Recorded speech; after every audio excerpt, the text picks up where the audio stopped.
Hi, everyone, and welcome to session 2 on the photo story journey. We're going to continue focusing on our photos, and today I'm going to go over my tips and tricks on organizing and sorting your photos. So, welcome to my kitchen. This lovely island I have here is great for doing some layouts and sorting. So, I'll be working on that. If you do have some memorabilia, pamphlets and cards, etc., that you plan on incorporating in your albums, I am going to cover the memorabilia section with the traditional sorting. And once I do traditional, I also do a segment on digital. I will put a note in the show where you can advance ahead in the tutorial to catch the digital part only. Here we go. We're going to set up to do some organizing. I usually work with the Creative Memories Power Sort boxes, but I will go over tips if you don't have a box on how to work around that. With the Power Sort boxes, I have a section in my box where nice thing about these ones is they can come out in little compartments. And when I'm purging or people are mailing me things, I have a little box that always says to sort. So I get a bunch of photos every so often as I'm purging around the house, and I throw them in here, and then I get to add them back to the system I have, or create something on my own with them, or toss them if it turns out they are a duplicate. So to get it set up for your thing, you're going to need your photos and memorabilia that you're going to sort.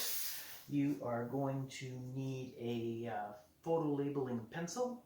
Special thing with these pencils is a softer wax tip which will write nicely on the back of the photo without pressing through or having ink bleach through your photos and damage them in the end. You can order them. I think they're $3.50 a pencil.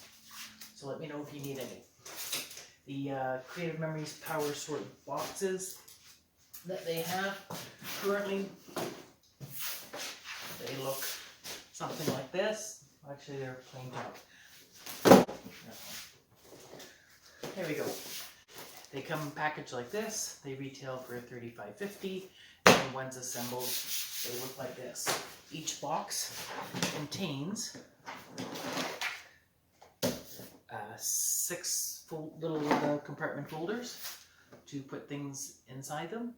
And the features of these ones is that they're solid black, so you're not going to have any light damage happening to your photos. The Creative Memories boxes are plastic, so if you ever have them in the basement or something like this and you get some water flooding, they won't get damaged. And they're not cardboard, so they won't have any of the acids or linings going on and harming your photos. So if you're going to keep your photos for a while, you want these cute little boxes. Now I have some of the old system. They got smart. It's kind of like the Goldilocks story. At first they made this really huge box, and people said, "Oh, that is so big." And then they made these cute little small boxes, and then they got smart and they said, "Let's make one in the middle." But these were great to take to events, and these were big. These always come in handy if you're done sorting your photos, you can use them for other things. This one I store all my photos and discs, my backup files. So all my years, by calendar years, I have them all sorted in here. This one here I am done with as well. And it is storing all of my discs for my digital programs and artwork and stuff like that. Your digital paper packs that you can transfer over to other computers. They're all backed up there. I also have a box which stores all of my old negatives in these little memorabilia sleeves for negatives. So they all sit nicely in here. I'm gonna probably toss these ones once my albums are up on the forever storage in the clouds. If you are a card maker, I also use my extra storage boxes to sort my cards because I can put them in the little compartments. So thank you cards, birthday cards, friendship cards, and because these containers size up to 5 by 7, I can store all my extra cards as well. And then if you're totally done with them and you don't know what you may want to do with them, then you put them on eBay and sell them, and somebody else will buy them for you, because they're such an amazing thing if you're on your projects. With the large boxes, when I'm done with them with my photos, you can use them as really big power layout boxes. Now, when I'm sorting my photos, that's why I did the first section on thinking about what type of albums you want to make, because you may want to sort your photos either chronologically by date or by theme, by person, event, trip, whatever you're doing. So I said, think of the photos you may want to work with, and then it will help you with your sorting. So again, the boxes, they always have a little tab on the top where you can store bigger artwork. And then I have one box that sorts by date, so everything's in here by year. And then I have another one that sorts by subject. One's by date and one's by subject. So when you get these kits, they do come with these little insert cards. I use those ones to mark off my date for the year, but they don't give me enough of my topics, so I do all my subdividing on tiny little index cards that I make. So I'll show you how I make a bunch of those as well to get things sorted. So this is what my box looks like, all sorted, ready to go. So if anything happened to me before I get everything in albums, at least people won't be totally lost to what's going on, because they're all indexed and marked. So working with this one, a lot of times when I'm sorting, I can sort directly back into the boxes if you have them going, but a lot of times I like just shuffling them in the boxes at the end of my sort process. Sorting memorabilia is kind of the same way. I use, these are the old file folders by Creative Memories. I like these ones because when you open them, the bottoms weren't fixed, because then they stand really nicely. And in here I have all my file folders, and again I have a corresponding set by date and then by subject. So let's say I'm going to go into, let's pick, okay, so what I do with these ones is I make a note. So I'll have the photos in here, and I said I have my California trip in 2002. I have a card for the Hollywood sign. So I got a little note on my card with a little star beside it, which means in my memorabilia folder there will be a corresponding piece of memorabilia to go with these photos that don't fit in this box. So that's in 2002. So I'm going to now pull out my 2002 folder, and I had a baby in 2001, so baby album got done, other things are behind. And there it is, my Hollywood Hills card signed that goes with my photos. So I just sort them by year, and I have the note what I'm looking for in the folder as I go along. So you just keep all those together in your set. And then again, I have a corresponding one by date and then one by subject. Subjects usually are categories by people's names, like Megan would have all her school stuff, etc. in there. All right, so before we get going on this, I will show you the two different ways that you can set up your timeline to get working. These are the photos I'm going to be sorting. Basically, what I like to do, there's two different ways you can do it. If you have the adding machine tape, I like that method. So a lot of times I'll just get a strip with some tape. Things you need your photos, you need your memorabilia, you need your photo labeling pencil, you need a pencil to make notes and a scratch pad to do other things. You need something to mark on your tape. I'll do two runs down the page.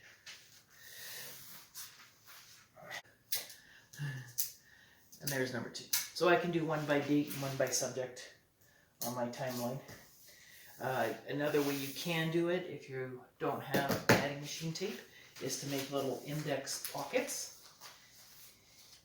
And to do that, you will need just a standard 8.5 by 11 piece of paper. I do my quick measuring on my mat. So I'll line it up to the 12-inch line at the top of my page. And I'm going to slide it up and go about 5.5. So as I fold it, 5.5, 5 3/4, I am shy of the 6-inch line going down. And I'm just going to make a little marking here. I know I have Christmas photos coming up, so I'm going to do these ones on a pocket. So I'm going to write Christmas. So you can do all these by theme after. And then I'm going to pull this down here. And I'll lay it on my page, and anything Christmassy will sit on this one. When I'm done, this page will get folded. Then I fold. I leave it so I can go up to 7 inches, depending on my photos. A lot of times I fill it first, but then I'm going to add my 2 little folds to my page. So I folded the back sides back, and I have my fold in the front, and there's my little pocket that I've made. And then these will sit nicely inside one of my little boxes when I'm done. Let me grab my photos to sort, and I will just start. So I have got me when I was younger, so I do have an album that I work on my old time. So I'm going to go Sioux Heritage, and that'll be one of my first labels, and that will just go. This one, this is the FWI trip, French West Indies trip. And that one's got photos already sorted, but we're good. And this is 1984. I might have something earlier, so I'll go 1984 over here.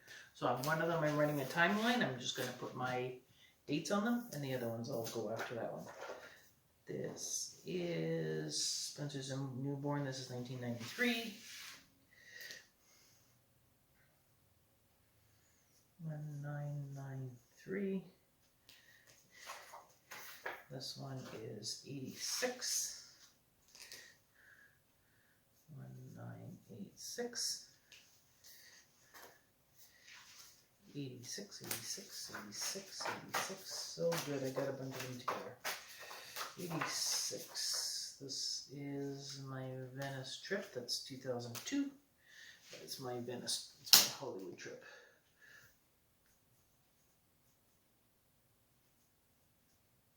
So that's an album in itself, right? 2002. If I know I'm going to have a lot of photos, there'll be an album on its own. If I just a few photos about a trip or an event, it'll be my chronological album. So that's how I can kind of tell whether I'm going.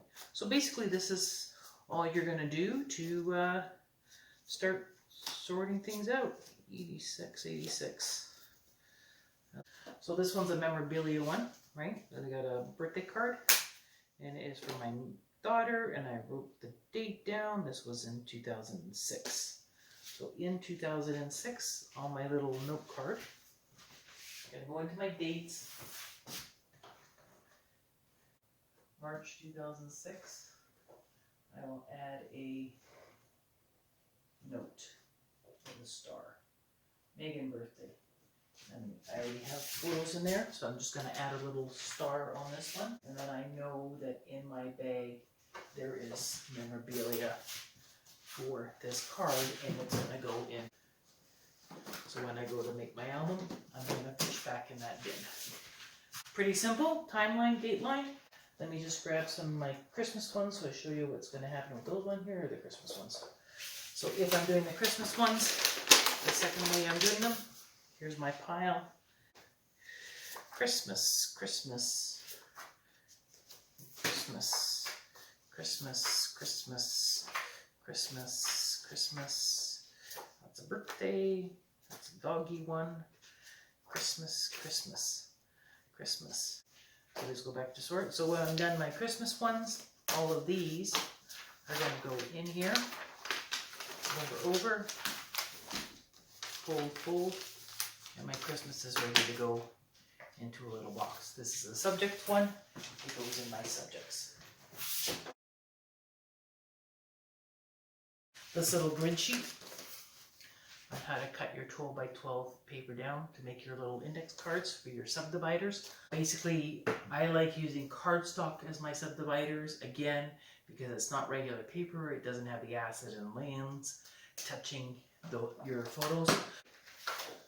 So my first cut is at 3 inches, and I'm going to rotate the bigger piece, and I'm going to cut again at 3 inches.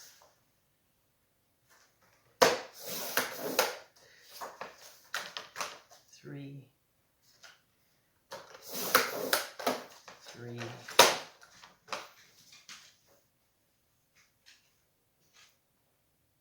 and 3. I write all these on pencil. I can always erase them and then use the pieces again as a journaling box. So those are my little pieces. The long strip I cut off at first, I'm going to take off 3 inches off the top.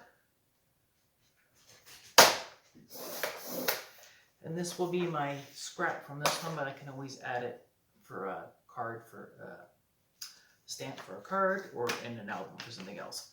The strips I have left are 9 inches, and I'm going to cut them at 4.5. So I stack them all together, and I go to 4.5, and I just go through it a few times.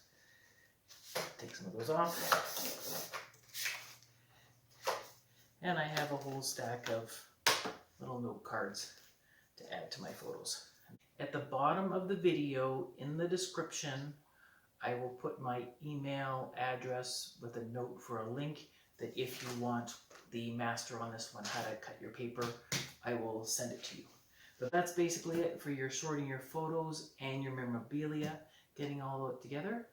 I'll zip up to the computer now, and I'll show you the system that I use for organizing and sorting digitally.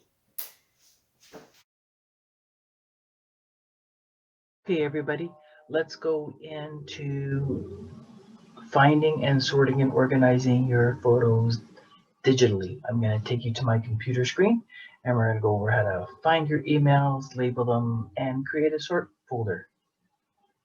So I'm going to share my screen with you right now. All right, so in my computer here, when you go onto your main computer screen, you can just type the word file anywhere on this screen, and your File Explorer app will come open. Once you get in your File Explorer app, this will give you all the files that are everywhere on your computer.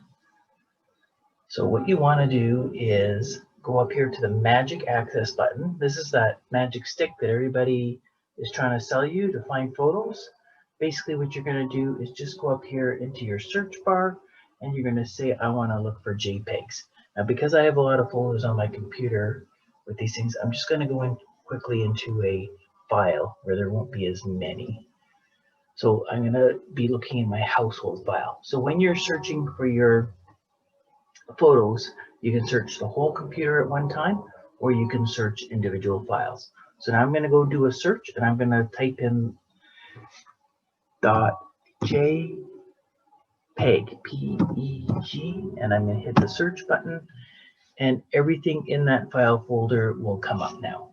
So you can do it from the whole computer and just go and locate them that way. That's how fast it is to find files on your computer.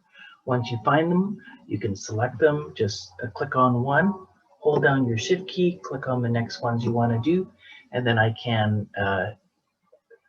right click, and then I can copy or move them to a different file folder if they're not where they're supposed to be. Because a lot of times when you get photos moved over to your computer, sometimes they go, you don't know where they went. So, okay, I want to make one point about photo information that your image will give you. If I go into this photo here on my desktop, and I'm going to right click on it, it will give you your photo properties. In your photo properties, it always tells you the date the photo was created, the date it was modified. So if you made any changes to it, it will say that date that things have been changed. So you know things have been edited on the photo. You'll always see a new date here. And the last time this photo was accessed. Now this photo, it says it was created on July 30th because I know that this photo was actually an image that I had scanned into my computer. So it's not the actual date that the photo was taken. So if ever you're getting photos that are emailed to you or sent through a second source, sometimes the image information comes up on the creation date will not be accurate. So what you may want to do is go into the photo and then you can always rename it. So in this one here, I did rename it to Anthony 1969 because I know that's when the photo was taken. When you do a mass drop into an organizational system on your computer, a lot of times those photos will be labeled and put into file folders based on the date that the photo had come in, is tagged on the image. So if the photo is not accurate, it will be placed in the wrong spot. So in this case, this photo will be placed in a 2012 photo, but because I have it labeled, renamed it, when I go and look for it again, I can always shift it or move it back into its set folder. One other point I want to make is that if you have any photos that have been emailed to you from friends, family, those ones will not pull up in that search that you do in your File Explorer search engine. So you will have to go into your email file folders and check for any emails that have attachments and double check if those have photos attached to them, and then you can download them into your program. Okay, so now you've located all the photos on your computer. You got to figure out what to do with them. Back in the day, before they had any organizational systems, I created my own. So what I did is I went into my documents, created a folder called pictures. In that folder, I labeled all my years. So I got 2002, 3, 4, 5. And in each year, 2000, let's say 2006, I subdivided that folder by months in which I took photos. So nothing in January. And then within that one again, I will go on and open up that month folder, and then I had little small folders of the photos I'd taken. So if I opened up Heritage Park, I would have all the pictures from the Heritage Park trip. Again, with this system, you can also create a folder by people. So I had a folder for Shelby School, a folder for family, etc., etc. Computers these days do come with an automatic folder called Pictures. And in your pictures, if things get loaded into that folder, they will automatically organize for you. If things get put onto your computer, not in that folder, that's when you'd have to do that search and move things into your pictures. Once you're in that folder, you can create your own subfolders, like I've done before, and items will sort for you that way. Once you're in your pictures folder, it will give you an automatic timeline on your folders in your whole collection. A downside to this one is that if you do any memes or save those type pictures on your computer, when you do the search, JPEG search, it will save all those memes and all those little cartoon graphics as well, and we'll move them into this folder. In this folder also, it will go by the date stamp on it, so you won't have all your photos identically in the order they need to be, but you can get around that by creating an album. Like I did here, I did create a 1994 album and a 1993 album, and I saved those photos again in those albums, so I know that they are not in the big system. These photos are actually in the system twice, once under the album that I've created and a second time in that date line. So they'll be, if I scroll down that timeline, I would find them again in 2006 when I scan the photos into the system.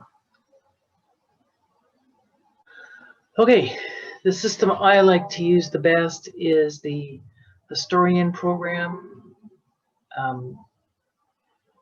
by Forever. And this one here will give you your main vault, and then you can create your own file folders. Whenever you put photos in the system, it will automatically give you a timeline of all your photos here at the bottom, and you can sort out things that if I want to look things just in 2014, I just click on that column and it will give me just that year. When I go into my drop-down system here, I can do my categories. So your timeline's automatic, you don't need to worry about it. And then I can add my categories. So under family, I have all my family members. So it makes things really nice. The nice thing I like about this system as well is if you're ever looking for photos, depending on the way you bring them in, they're easier to search. So I would go into my search engine, and let's say I want my photos from the Stampede or Wassa Lake trip. I like that one. So if I type Wassa and I pull that up, and it will bring up all my camping photos just from that trip. I can give you another demonstration on this program another date. But one of the other features that I really like about this program, in addition to my awesome sorting in terms of timelines and classifying my photos, is some of the editing features it has. For example, this photo is one of my father-in-law. It was an old Polaroid, and over the years it's faded. Editing features of this program, you can go in and make those color corrections of the things that have been lost over time. So this is the edited image of that photo. Your assignment right now, between now and next week, is to go round up some of the photos you have, your memorabilia, start getting things together, and try to focus on one pile of items you find, because next week we're going to go over laying out photos and concepts of organization. I did not cover in this video, because it's a lot of information I put in right now, on doing media conversion. If you have any photos from old slides, negatives, Polaroids, video, and getting those into photos, that can be a topic in itself. If it's something that you require very soon, let me know in the comments below or send me an email. One final note, I do have made up for myself a power sort reference page timeline. I like using this when I want a hands-on copy in my power sort box of things I have digitally, because sometimes I'm sorting photos and I want to see what's on my computer as well that I have not printed yet. So here's a reference guide. Here's an example of what that guide will do for you. So I would have the year, again, the topic that I have for that year, the event for my timeline, and what albums I may want to put it in. The reference sheet is blank, and you can fill this in as you need. If you want me to send you one of those, again, send me an email. My contact will be in the description below, and you can ask for one of these reference sheets for you to print out at home. All right, we'll see you on Thursday for chat time. If you have any questions, let me know, and we'll congratulate you on the progress you've done. And if you need any conversion services, we can talk more then as well. All right, talk to you soon.